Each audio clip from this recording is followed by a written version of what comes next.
Hello, Gaslings. I am back from my trip to San Francisco, and I didn't tell any of you guys I was leaving, but here I am now. I got to see Technodad and TommyInnit live on a stage. It was great. I'll tell you about that towards the end, but it started off really rocky, and I thought it would just be so funny for me to tell you the story of what happened. So basically, I learned that Technodad was going to be a guest appearing on Tommy's survival tour, like, I don't know, 2 months ago. And I'm like, oh, that'd be so fun if I got to go. That'd be so fun. I wish I could go. So me and my wife decided that we should just turn it into a whole trip full of sightseeing and it would be really fun. So that is the main event, but we did go and do a ton of other things, okay? This would be the first time we would go on a trip basically alone. And so, I wanted to make sure nothing was going to go terribly wrong.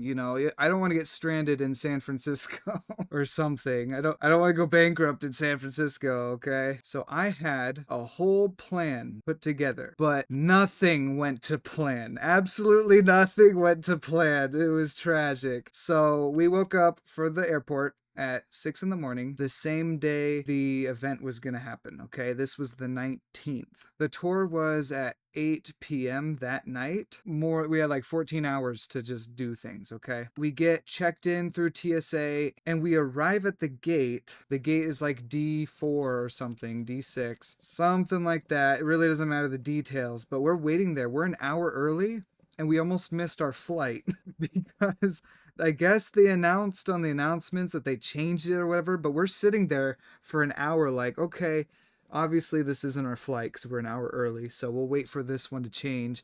And then the people board, they get on the plane, changes location to Albuquerque. We're like, that's not San Francisco. Are we at the right place? And my wife is like, just go up to the service lady and ask for help. I'm like, I don't want to because they're so mean. I bit the bullet. I walked up to the lady. Hey, our ticket says D6. Is that right? I just want to double check. And she's like, they announced on the announcements that you're supposed to change the gate. You're going to D4 now. I'm like, okay, I've been here an hour. I haven't heard any of that. Okay. So we almost missed a flight. We ran into line and like literally 10 minutes later we boarded. We almost didn't get to sit next to each other because it was just you pick your own seats. So what's the point of seat numbers?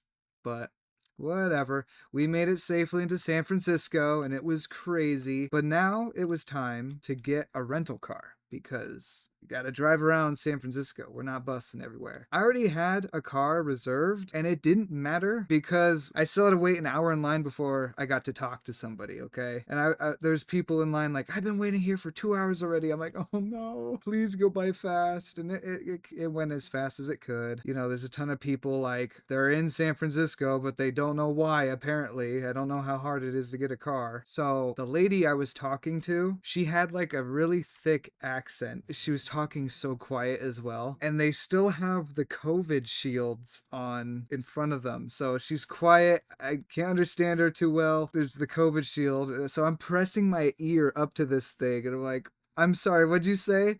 What was that? Okay. All right. Okay. It was I just rolled straight through it, to be honest, but I got my car, but I missed the part where she told me where the car was located. But that's fine because the airport's dummy proof this stuff.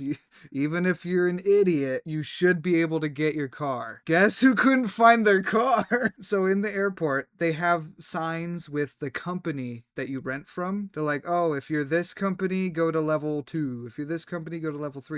So I'm like, okay, I'm looking at my receipt. I'm like, okay, I'm following the lines. And your receipt has your lot number where the car is parked. So you just go to the level, find the lot, and there you go. Bada bing, bada bam. Keys are in the car. So I'm doing that. I go up to level 3, and the lot numbers are way too high to be on my ticket. I'm like lot number 100 something. These were lot number 700 700. There was not 700 cars in that garage. So once again, we had to consult the very nice customer service person, and she was so mean. Like, compared to the last lady was a saint. This person was not having it. She's like, you're at the wrong level. I'm like, okay, I kind of figured that. Where do I go? She's like, it says it on your ticket where to go. I'm like, no, it doesn't. Am I dumb? And I hand her the receipt, and she's smacking the lot number. She's like, you're going to that lot. Go to level 1. I'm like, oh, okay.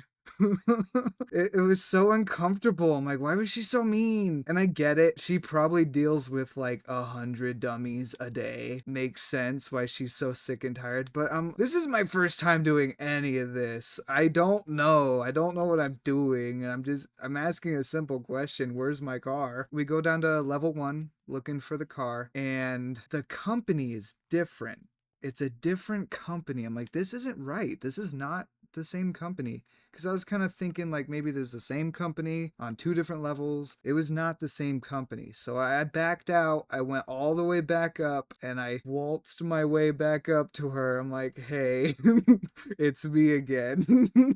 Can you just spell it out for me? What am I doing wrong here? And she gives me this whole spiel about how company number 2 is the parent company of company number 1, and that's why you're picking up from there. And nowhere on my ticket did it say anything about company number 2. Nowhere on it.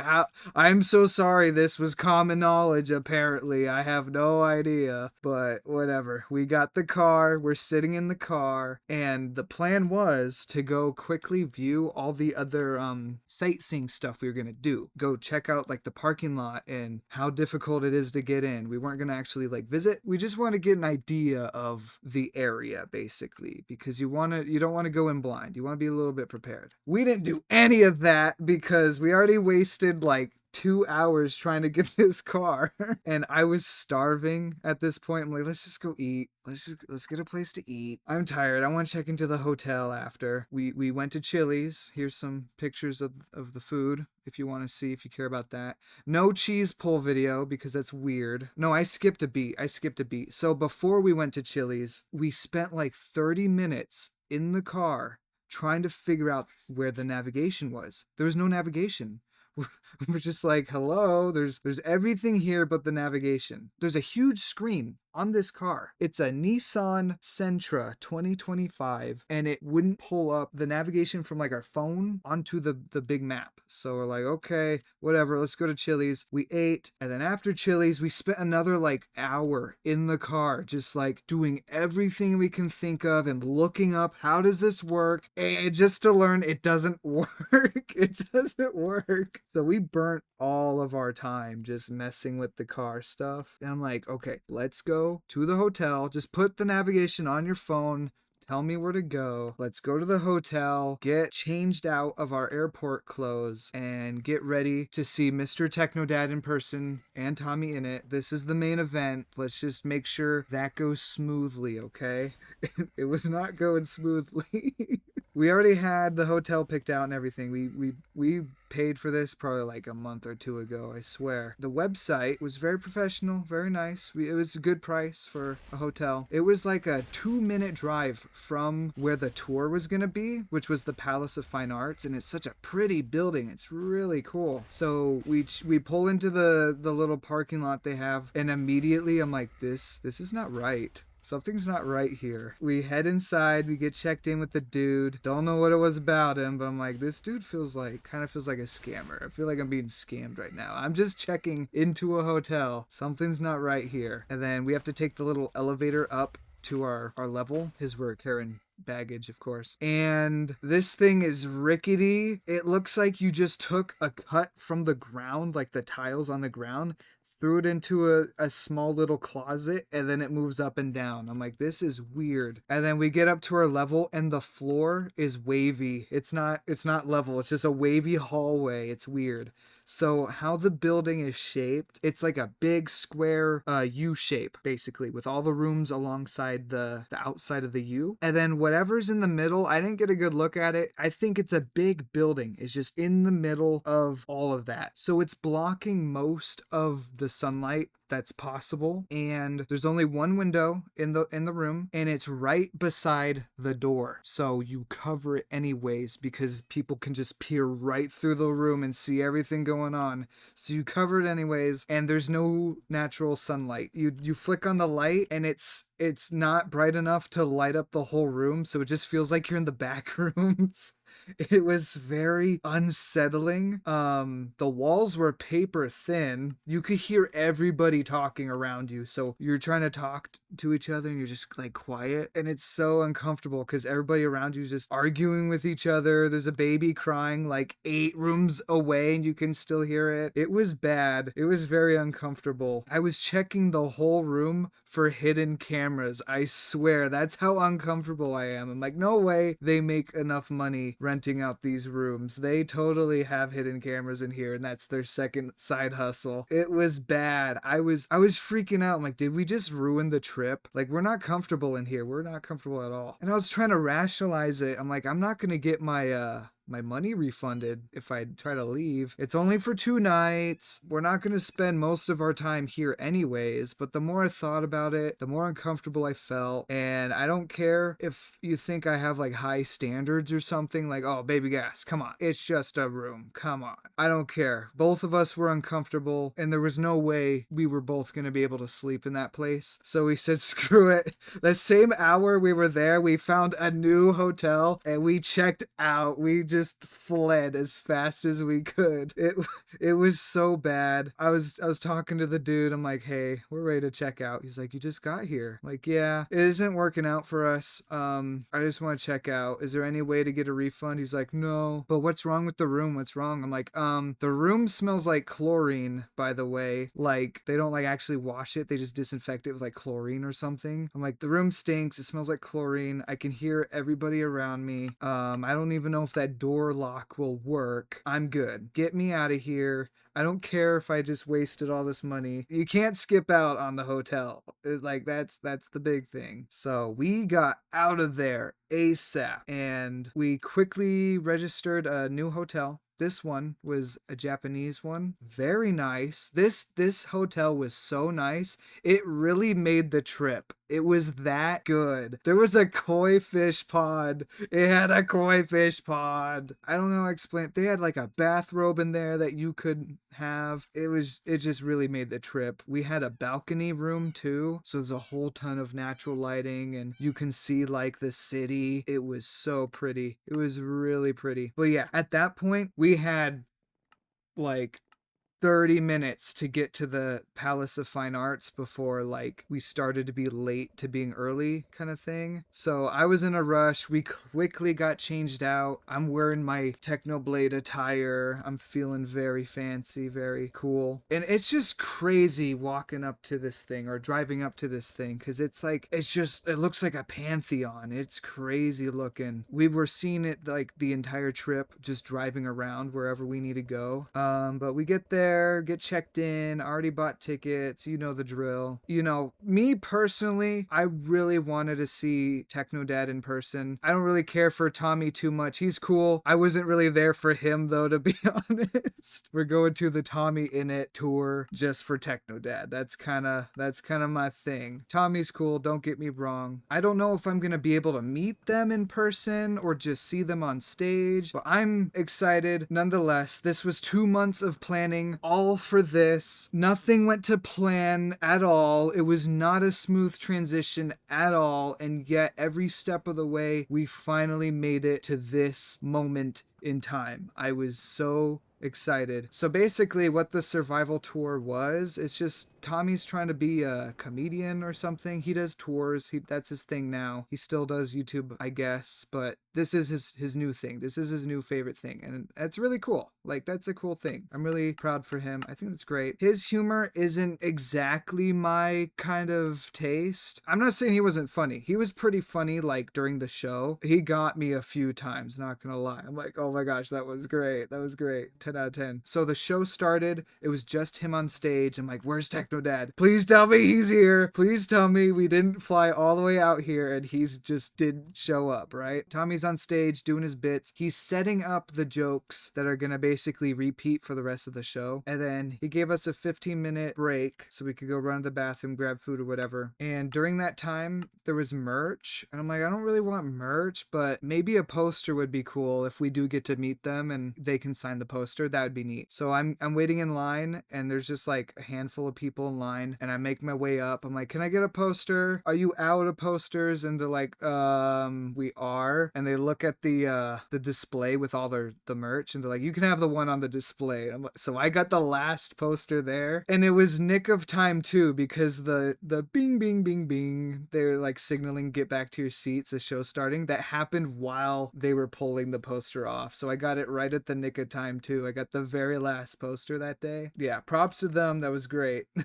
So we went back to our seats and he kept teasing, we got a very special guest. And then it'd be like something stupid. My invisible girlfriend. That was one of the bits that he had that played the entire show. He kept bringing on his invisible girlfriend. But eventually Technodad showed up on stage. I'm like, there he is, there he is. And I was like 10 rows away from him. So he wasn't the closest, but like he was right there. And I don't know how much of the tour I'm allowed to show in this video. So Tommy, don't sue me. But this is what happened. So basically Technodad had no idea what he was going to do. He probably had an idea, but Tommy gave him a script and he didn't read the script prior. That was kind of the point. Here's the script. You're gonna improvise and just roll with the punches. This is the show. This is the rest of the show. It was so funny because this is like a 62-year-old man on stage saying like the most obscene things he could possibly say. And he just had to do it. It was probably elder abuse. I'm not gonna lie. But the shtick was Technodad has a problem and TommyInnit is gonna use his methods of, I want to call it therapy, to soothe the demons in his soul, basically. And so he was just saying things like, I hate all you woke kids. You ruined comedy. Like he's making him say stuff like that. Mr. Technodad, that's actually the audience. They're dirty and disgusting and gross. You guys ruined comedy. You made it woke. I hate you guys so much. He was cursing up a storm. I mean, I think I've heard Technodad curse before. He was cursing a lot. I'm not going to show that. I'm family friendly, unfortunately. But it was so funny. It was so hilarious. He just made him say so much stuff. It was really bad. But he's like, I love you, Tommy. Especially your hit video, Not Doing Well. Pull up, pause. No goddamn way am I sat here next to Tommy freaking Innit. Oh, stop it, Mr. Technodad. I loved your hit video, Not Doing Well. And your other hit video, A Very Bad Year. And also a TikTok about your depression diagnosis. Thanks so much, Mr. Technodad. He threw that in. Like, Tommy knows his audience, and I like that kind of humor where he can make fun of himself and laugh about it. It was really great. Tommy had this bit where he would just stare into the audience at this one person, and it would play like Love at First Sight music. I'm really glad you were here, and then he would just like whip his head to the same person, and it would play the music. He did that like 3 times. That person was probably so uncomfortable.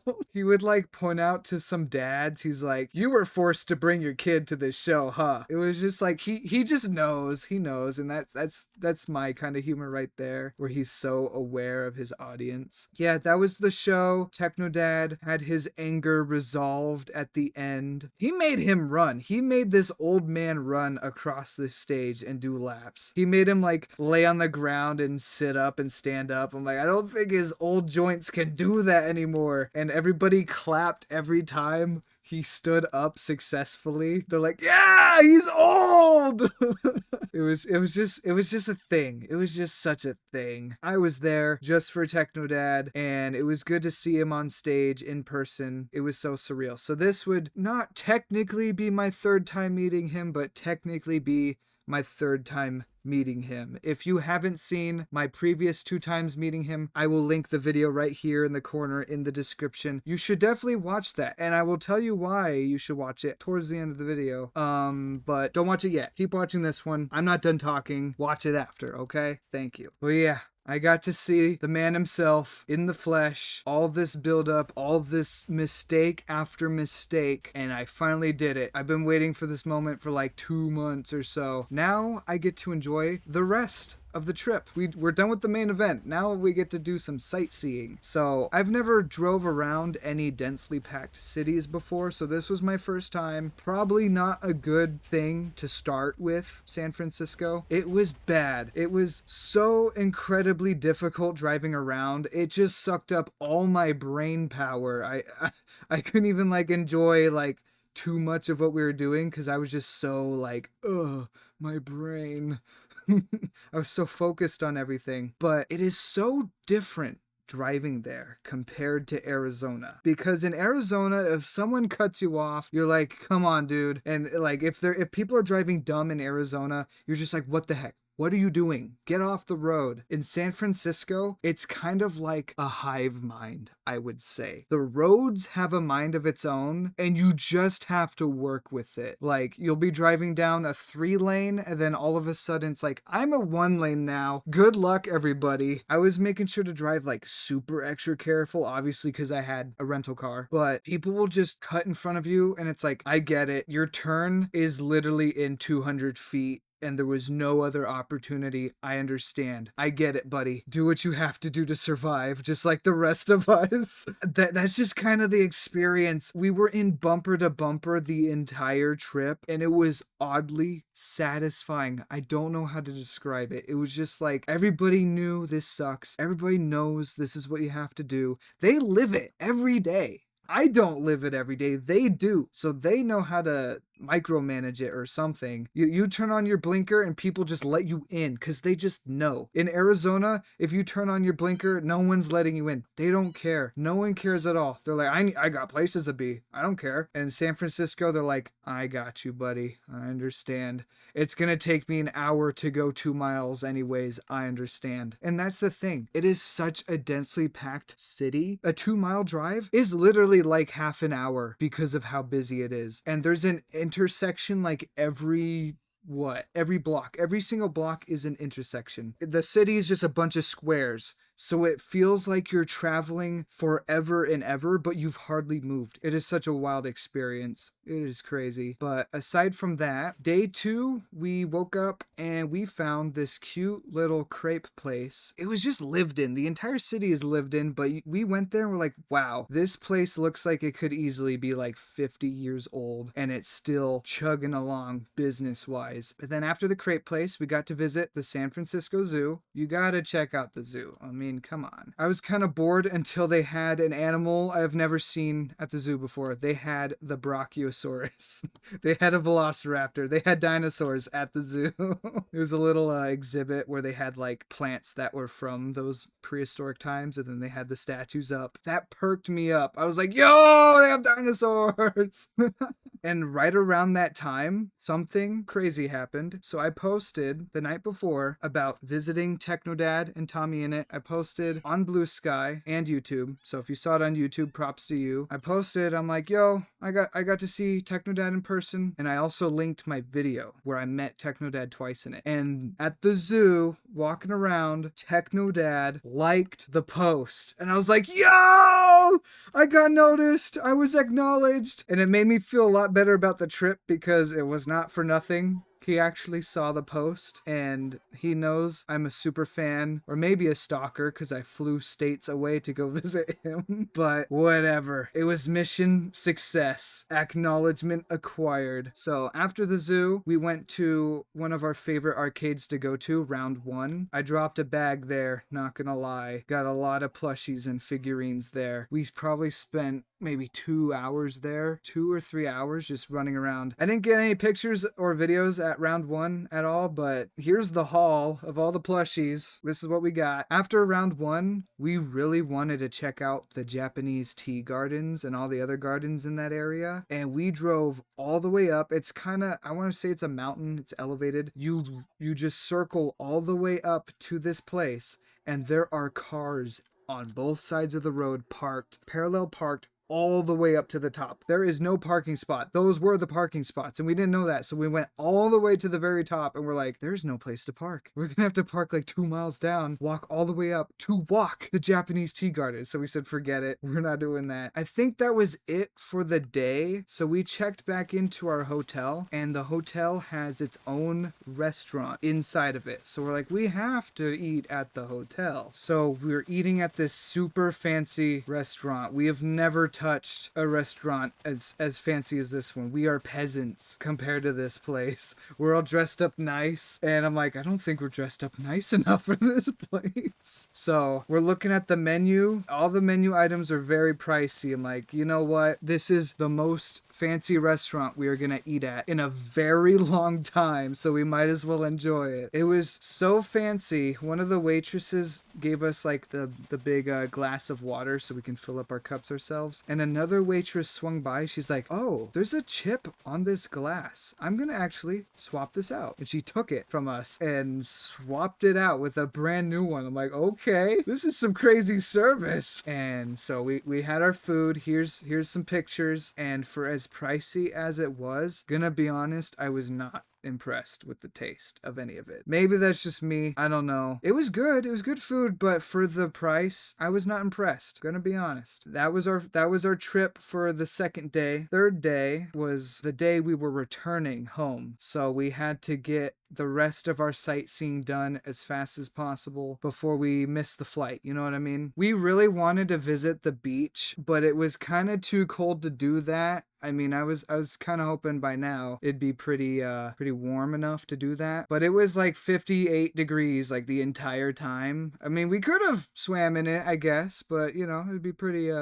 cold. But we still visited the beach anyways because we bought some teeny little jars. We're gonna make some souvenirs for our friends and family. So we needed to collect some sand and some seashells if we could find any. So that's what we did. So we trekked the beach. I haven't been in a beach in so long, and it was so pretty. Here's some pictures. You could see the Golden Gate Bridge from the beach. It was so nice. And I stole a ton of seashells and things, and we got some sand, we got some water, and yeah, mission successful on that front. Right after that, we went to the Golden Gate Bridge, so we drove across it. All I was thinking about driving down the Golden Gate Bridge was that the part in Monsters vs. Aliens where the giant robot is attacking the bridge and Bob is eating he's eating the lane separators. We went up this the other side. It was just so surreal. I couldn't even believe it was real the entire time. That there's the Golden Gate Bridge, pop culture icon landmark right there. I just drove across it. Okay, let's drive across it again and then do the next thing. After that, last stop for the day was the Fisherman's Wharf, Pier 39. Big tourist attraction place. We probably spent way too much money there going from shop to shop, just getting souvenir stuff. And right there, you can actually see Alcatraz Island all the way at the end of the pier. So we just made our way all the way up and we got to see it. There's Alcatraz. It was right there. Also, we knew there was like sea lions there or something. And we were just like, we can smell them. Where are they? And we found a couple like on the pier. We're like, there they are. There they are. And then we kept going down. And there was just a massive amalgamation of like 500 sea lions just all huddled together. They were so loud. And they stunk too. It was gross. I'm like, this is cool, but I feel dizzy. I don't want to drop my phone over the edge taking these pictures. Can we go now? And so that was the last of our trip. Going to San Francisco because of the open seating, we almost didn't get to sit next to each other. We were just lucky enough. There's only like 2 window seats left on the plane, all the way in the back. And this time we were further down. Our tickets were a further number down. I'm like, there's no way we're gonna be able to sit next to each other. So I said, screw it. I bought the upper class section so we could guarantee we got good seats and guarantee we got off the plane as fast as possible because I was beat. I was so tired the whole trip. It was a lot, but it was still really fun and exciting. San Francisco was really good. It was such an experience that I want to go back, believe it or not. As hectic and as crazy and as hard to drive around as it was, I would 10 out of 10 go back one day. Same hotel, same everything. Let's do it again. That was so fun. Remember how I linked my video in my Blue Sky post? I was waiting like all day, those days. I'm like, he has to watch the video. He has to. He liked my post. He has to watch it. And lo and behold, MrTechnodad commented on my video. I've been hoping for the day he would see it one day, and he did it. This trip was such a success for me. My mind was blown. That did it for me. I was so, and nothing mattered anymore. All the headache and all the mistakes, all of it. It didn't matter. He saw my video. He left a comment. Go watch it right now.